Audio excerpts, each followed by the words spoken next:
Good afternoon, my fellow ranters. This is another one of Daniel's rants. In this rant, I am going to talk about me, about what I am. And I am me who is disabled. Now, being disabled is not a bad thing. Alright? Yes, people assume, we can't do nothing or depending on the government. That's not true. All right. I tried to apply for jobs, and they see me in a wheelchair. They're like, no, no, we can't. You're too much of a liability. I am not kidding. If self company, I wouldn't mind working for one. 'Cause I like doing stuff like that. And what do you know? Would they tell me, sir, no, because you're a liability risk. Because we're afraid you're going to fall and sue us. I'm not going to sue you. It's my choice. I wanted a job. But, I can't do much. But here's my story. The reason I'm disabled is because, that's actually a two-part story, to be honest. Well, the main part was back in 2008, 2013, I was hit by a truck walking home. And she hit me at 35 miles an hour. I died but I got brought back to life by an awesome EMT. She was cool. She's now married, and I think somewhere, I don't remember where. But she was an awesome person. Okay. Well, I had a lot of injuries, internal bleeding, concussion in my head, a mesh, a big bad hernia in my stomach, and a shattered ankle, which I had put a washer and a screw in it, and a broken leg. Okay. Fast forward, I was doing good, walking, it took me a while to heal. Then, during that, later that next year, 2014, I was starting to get, or was it a few months, I don't remember, but I started to get these infections in my stomach. Couldn't figure it out, because, there'd be the red spots, and the doctor I go to, and they're like, I'll go to something was wrong, because I kept getting these big red spots, and they had to keep draining it, and, all these things, ultrasounds, are like, yeah, pocket of fluid buildup, and they couldn't figure out what's going on. Why is there something there? Okay. Well, to find out, when I had the internal bleeding, when I got hit by a truck, they have left little, gaps underneath the skin. So they stapled up. Find out, what happened was a bunch of the fat cells, being big, I'm fat, I'm chunky, I'm like a stuffed animal to girls, soft and cuddly. But yet, it seeped out and formed a hernia, right? Okay, well, they did the surgery, put the mesh in there. Okay, but this is the craziest part. So after all that, after the surgery, healed up and home, next thing you know, I remember one morning, I was sleeping, next thing you know, I was like, why is my sheets soaked? I was like, what's up with this? The next, I woke up, I was like, what the hell? There's fluid draining on me. I was like, what the hell? What is all this? And I was like, woke my mom. I was like, Mom, I found out my stomach was leaking fluid and infection. And I'm like, wow. So we called the doctor. He told us it was at 7 o'clock in the morning. He told us, get in the office as soon as possible. I want to take a look. Alright, so this is Dr. Fiznik. Awesome doctor if you ever had him. Really good. Alright, find out he had he saw it, he couldn't believe it, so he checked it out. Find out there was a pocket of fluid built up in my stomach. So he's like, oh, we gotta get that taken care of. So he had to do a emergency procedure in the office. And I remember that too. So we had to sign papers and all that. So find out, and he fixed it, but then I kept going more. They kept happening more and more and more, where they kept doing CAT scans, MRIs, and find out these pocket of fluids were building up, and he couldn't figure out why. Until one day they did, they had to do a real good, search on my stomach to find out that the original mesh had gotten loose, and it merged with part of my small intestine.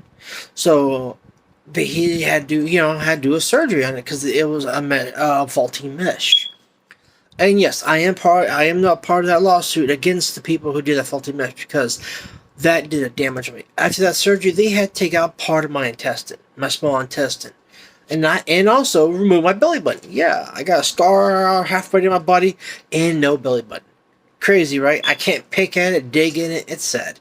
Okay, so everything was getting fine after that. Okay, back to normal, doing better, back to myself. Then 2018, that I can never forget.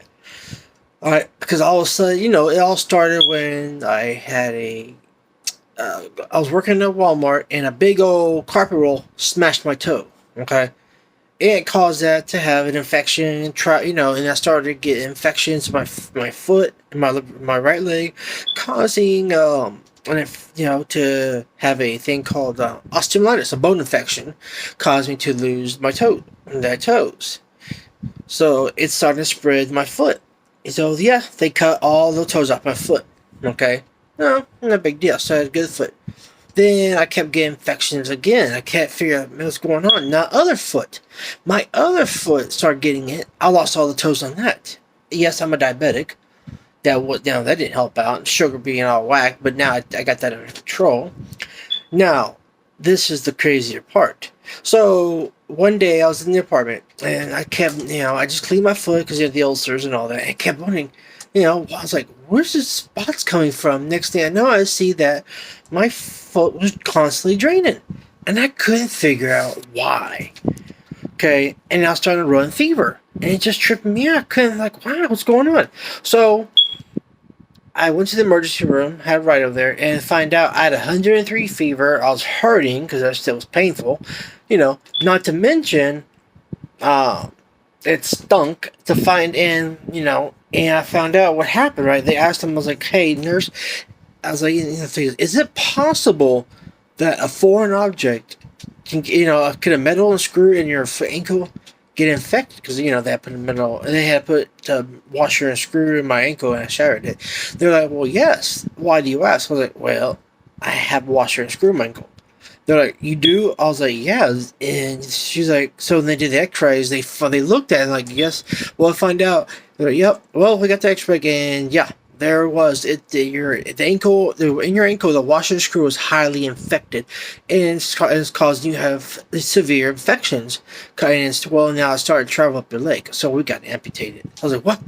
I panicked. I was like, what? Go, no, there's something else you can do, please, please, I was like afraid of losing a part.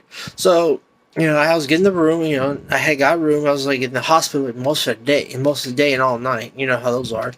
Well, to find out, Dr. Tucker, he was my doctor.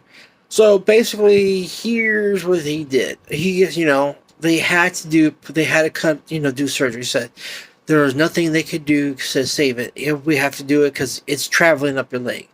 And if you're not careful, it could do a lot more damage. I was like, all right. So I had my brother up here, since he was there. So but the surgery happened, okay?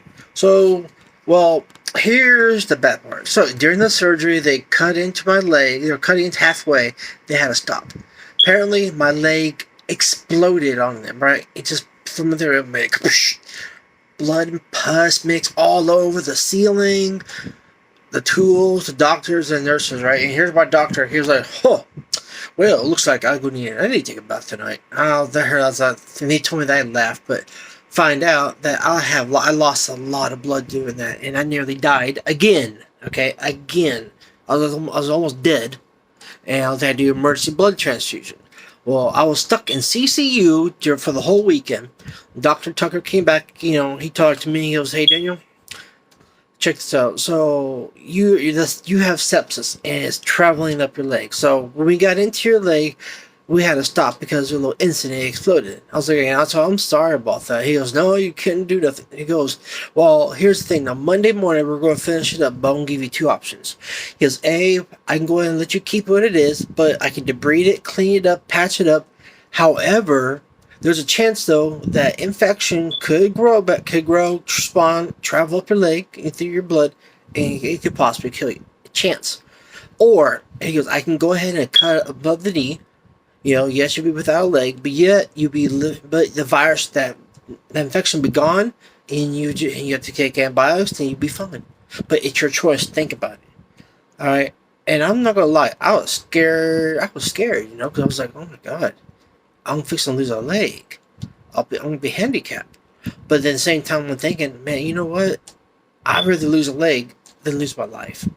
So I talked to my brother. I talked to my whole family. I told them what they're going to do and my choice was. They're like, do it, just do it.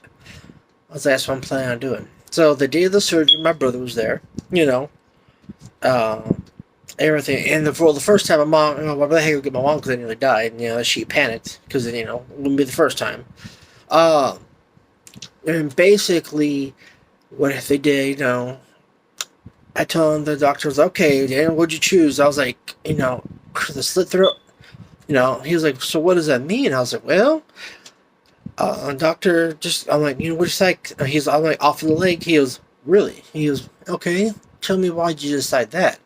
I was like, well, honestly, I was thinking about it, and yes, it's going stuck in having the leg, but at the same time, I rather live my life, than worry about going to die. So get rid of the leg. He goes, you all right? You sure about that? I was like, yeah, my life's more important. He goes, you know what? I want to take good care of you. Don't worry. I was like, do you think it's possible I can work on getting a prosthetic? He goes, oh yes, I'll definitely sign you up for that. I was like, okay. Find out, the surgery was success, and well, yeah, I am, currently, I am disabled, missing my leg. So, yes, I can't run, I can't chase people. Swimming, I haven't attempted that yet because, our pool's